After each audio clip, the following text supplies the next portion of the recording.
Leo getting a little bit out of line here, 3-betting the ace-3 offsuit against Ali on the button with Jack-9 suited. I've flown a lot with business on one ball. You can see like the professional travellers, how they kind of manage themselves, you know. They get their head down. And Leo with the draw to the wheel Yeah, all that stuff. Body temperature's a big part of it as well. is going to continue. Yeah. And of course, Ali is short here, so he's actually put him all in, and he will surely be snap calling here.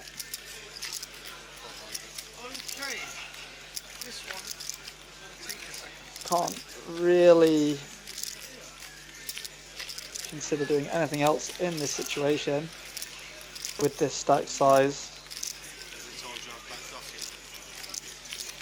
Even if your opponent has the overpair, it's you've still got some reasonable equity, so can't imagine Ali doing anything other than calling here. Just, I can confirm, James, Ali's just taking his TV time again. I was about to say, yeah. There's no chance. There's no chance on earth Ali's going to fold this one. Yeah, I'm really not sure what he is thinking about, and yeah, when you sort of playing this short stack and you flop top pair in position in a 3-bet pot. Yeah, this is good. This is going to tilt Leo when Ali eventually does make the call and he sees how long it took making to take the call. This could be tilting one for Leo. You know, you're definitely not going to put Ali as high up as a 9 here when he takes this long to call. You know, especially with how much is in the pot and what's left in his own stack. Yeah, 100%. This looks like a 5 or something, doesn't it? More, which would be more reasonable. So I missed the action here, James. Did Leo 3-bet pre-flop or? Yeah, so yeah, Ali opened the button and Leo 3-bet to 275 in the big blind. Yeah, well, this is what I mean. The flop, basically. This is what I mean. If you're gonna call a 3-bet off this stack size with this hand and get this flop, I mean, we've just got to go with it, I'm afraid. Absolutely. And what's the worst case scenario here is maybe that you're up against an overpair or something, and you've still got 5 outs in that situation. Not the end of the world. Does eventually call. This is Ali. For all those on the stream, he's going to pay him off. Good luck, Ali. Oh, quick. Players agreeing to run the board twice. A little bit of extra insurance for Ali. He's ahead at the moment. Still ahead on board 1. And that's going to do it. And now going to be needing a deuce or an ace is Leo. Big trouble to lose this pot now. Yeah, I was surprised to see he had so much equity as 32%. Just those sort of bare 7 outs twice with some dead cards. Yeah, favourable to him, I guess. And look at this, Carl actually has a hand here, and we've got some action all over this flop. We've got gut shots, we've got flush draws, we've got overpairs. We've got a little bit of everything here, and Carl's definitely going to be getting some action and having to navigate post again. Yeah, he's got the dreaded jacks, but plenty of ways for him to get outdrawn here. But it's currently good. Ian, in previous hands so far today, James, has been taking the cautious approach, and it's interesting to see he's deciding to fast play this ace high flush draw here. Yeah. And look at this, Vinny's coming in with the cold call with the gut shot. You've got to give it to the man. This is great to watch. Not shy to get involved in these tricky spots. Yeah, and it just creates that interesting dynamic now for Carl, and Leo's coming along as well. Like Carl's, I honestly, James, I would not be surprised to see Carl fold here. Like once it's gone, he bets 4 ways. Oh wow! He's jammed it in. And I thought those were his cards and he was flicking it out. I was thinking it's only 300 for him to call, but yeah. This is what I mean, James. You've got to give Carl praise for just recognising at times of when he's ahead. And what I thought we might have seen Carl pass there once it goes bet raise call, but Carl decides that his jacks are best, and he's not wrong. And now Absolutely, Ian and if he can force out to Ian's equity well, here, that's going to be a huge win for him. It looks like he's going to be able to take this one down pre-flop, because I don't see any, even though Ian has 33% equity, James, I don't see any way he can call off 5 fags here. No, I think they are just a little bit too deep for him to really just call this off. And action is plentiful at dusk till dawn here. Carl just getting it in with the 200 big blinds on the flop with the jacks here. And as we can see, likely to be scooping down the 7.6k pot here. Pretty hard for Ian. I mean, what's the best case scenario that he can really be in here? And it probably is the one that he's in, realistically, where he has sort of this 33-ish% equity. I mean, sure, he could be up against maybe like the 7-8 of hearts or something on a rare occasion where he does have the best hand, but most of the time going to be looking at some kind of overpair to the board as a very likely holding of Carl's. Maybe some ace-10. And yeah, this flop raise is going to backfire actually for Ian. And a really nice timed all in from Carl with these loose calls, providing him that opportunity to just take down what's in the middle. But Ian is still taking his time over this decision. Knows that he is drawing to the nuts. Yeah, I just don't see a way that Ian's going to flick this in, James. After seeing him not value bet with the aces and then with the straight before, doesn't seem he's the kind of player to just commit 5 grand on a flush draw. No, and he does still have 2 players behind him. Admittedly, they did just call, but on a rare occasion, there could be a trap set sitting behind you. I don't know how much that should factor into your decision making here, but it does make it that little bit worse. Arguably, we'd be seeing sets check raise on such a dynamic board that can change a lot. But the problem is when these players call behind as well, maybe there's some hearts in there which can discount Ian's outs. Maybe it makes it even more difficult to call. Absolutely, yeah. That is a very good point. That probably is more of an effect, and also a worse effect in essence for Ian. But he does find it. He does find the call. And here we go. We're about to see one of the biggest pots that we've seen across the 4 episodes in the Cash Game series. Everybody get your seatbelts on. Carl Shaw going to be playing. We can't say the equity right now because it's still 4 away, but Carl is going to be practically flipping here against Ian. And Ian's going to be having to find an ace or one of the remaining hearts in the deck to stick Carl into the hole even more than he already is. Oh, and look at this, Vinny's flipping the coin. He could be coming to look himself, James. Look at this, he's flicked it in. Oh my God, what is going on? This is incredible. That is 16k pot. And he's got 3 outs, Vinny. Because he's literally looking for suit 8 here. Wow, that is an optimistic call to say the least. And get the highlight reel ready. There's some action going off here. How is Vinny 15% in this hand? Is that right? I mean, 3 outs twice, I suppose. Yeah, that's what it'll be, yeah. Oh, I mean... And look at this, that card... It gives Vinny a... Oh no, he only got the 8. Well, let's see what the river is. And Carl holds with the top set, and there you go. That's what the table didn't want to see. Carl becomes the table chip leader, holding nicely there in a 3-way all-in. I'm pretty sure Vinny's going to be coming back for more. And there you go, the chips are across in Carl's direction. And look at this. Anybody questioning the action here at Dusk Till Dawn, Nottingham? We've seen this non-stop for 4 episodes. Whoa, look at this. Ali decides to send it with the ace-4 suited. Wow, and that is the nit alert completely turned off. It is not there. He's gone for it in his hand. And just like that, the flick had switched, and Carl's been at it all night, and this time he's got the Cowboys. Yeah, there seems to be the new thing at the moment in poker, that those suited wheel aces making...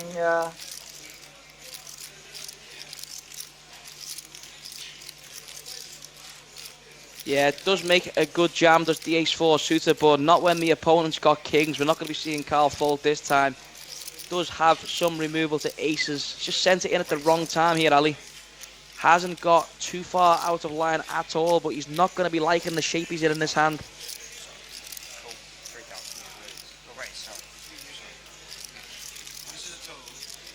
Does actually read as 42% equity, which seems like an awful lot to what I was thinking. Might have something to do with the fold cards in the deck. So 3 cards working immediately for Ali. He's going to have to find one of the aces remaining in the pack. Potentially some spades can help him along the way. And 3 cards are going to be turned over and no help for Ali.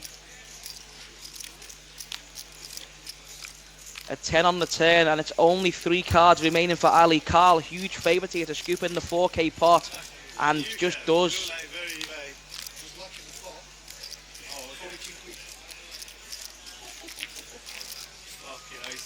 And there you go, Carl stack back up to 17K.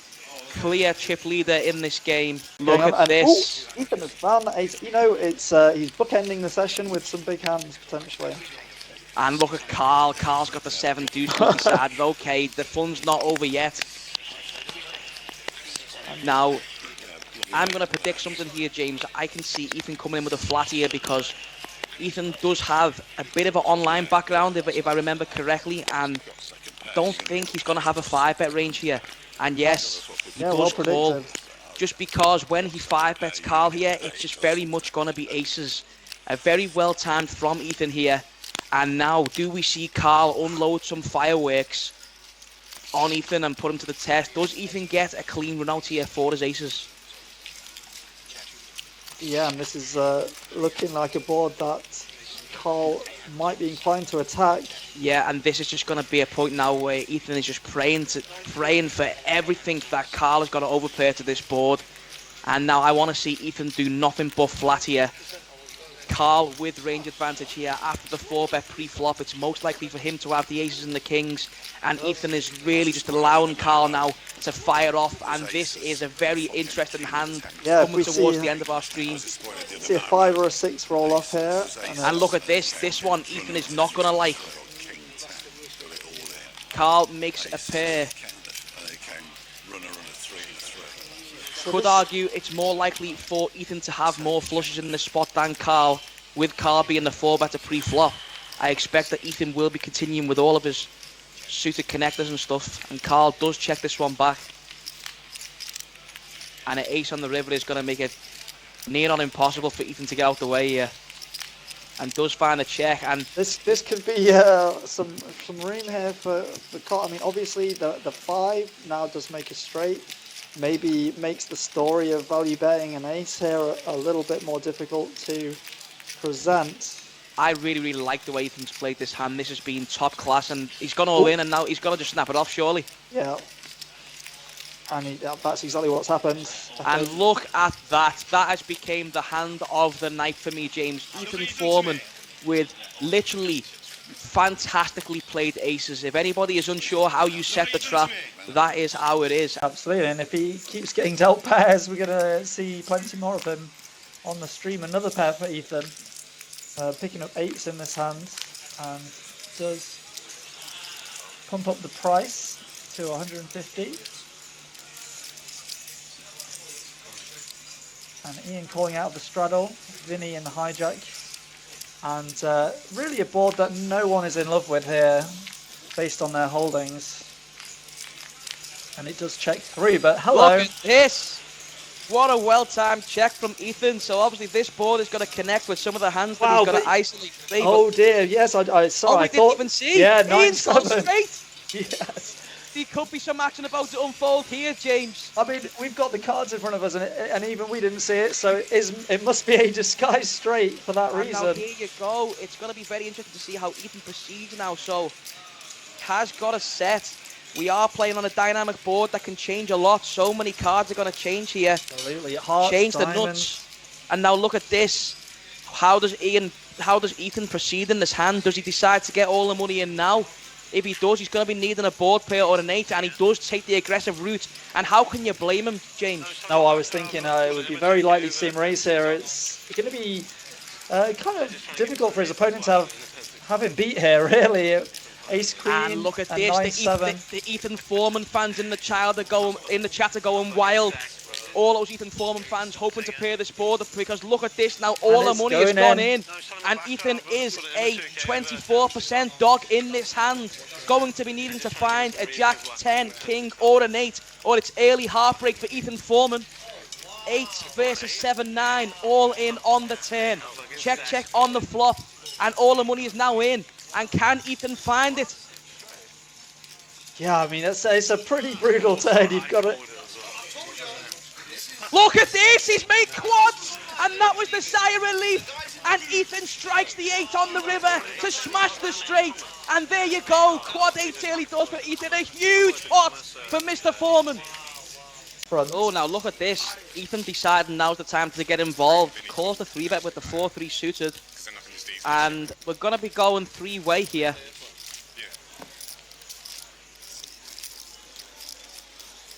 And Ethan flops a straight.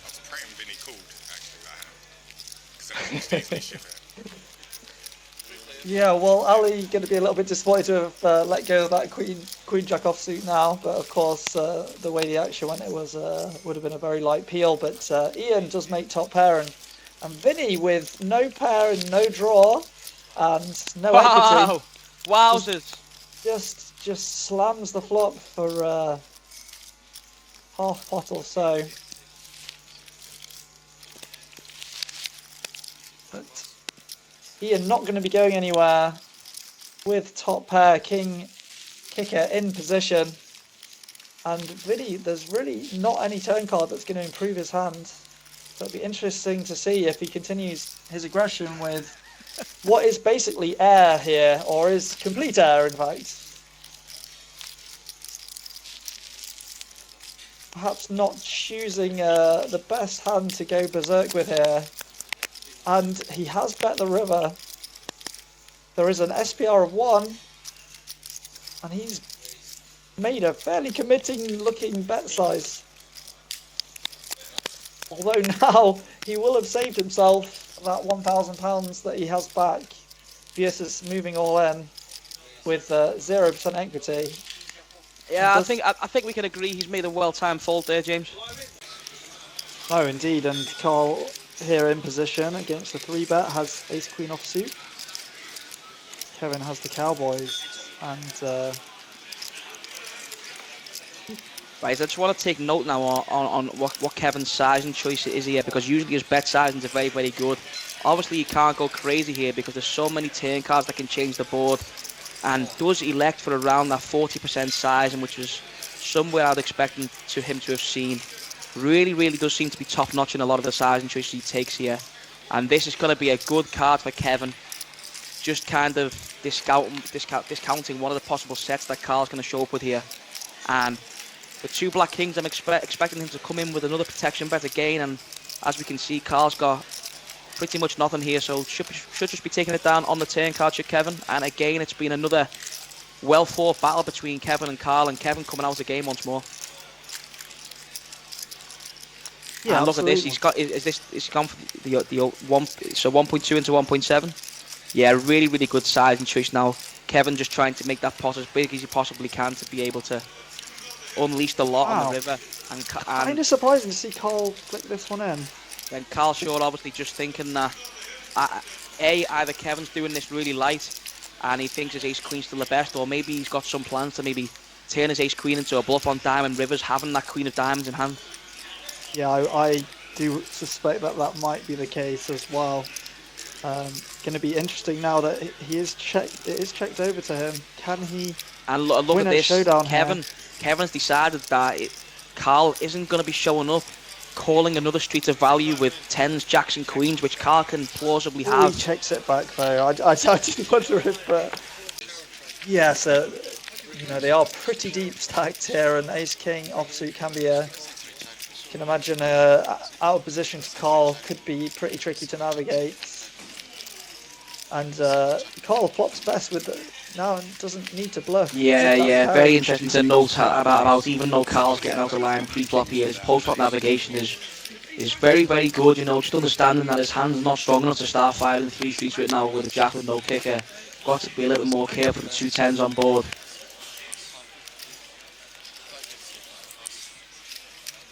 And Nick's going to come out firing, and Carl's going to look him up on the turn. This half pot size bet, and it does brick out.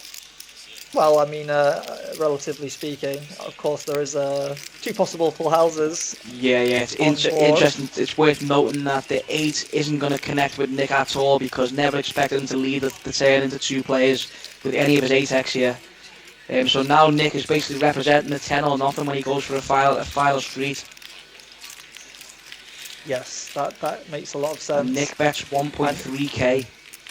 Did cold call out of the small blinds, so of course Cole does block pocket jacks. Might be another possible holding of Nick's. I don't know if he would.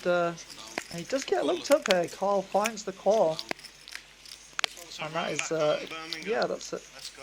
So Ram back home, Birmingham. Pretty nice river call. That's my friend's That's my friend's Ram. King Ram. For Ram. King Ram.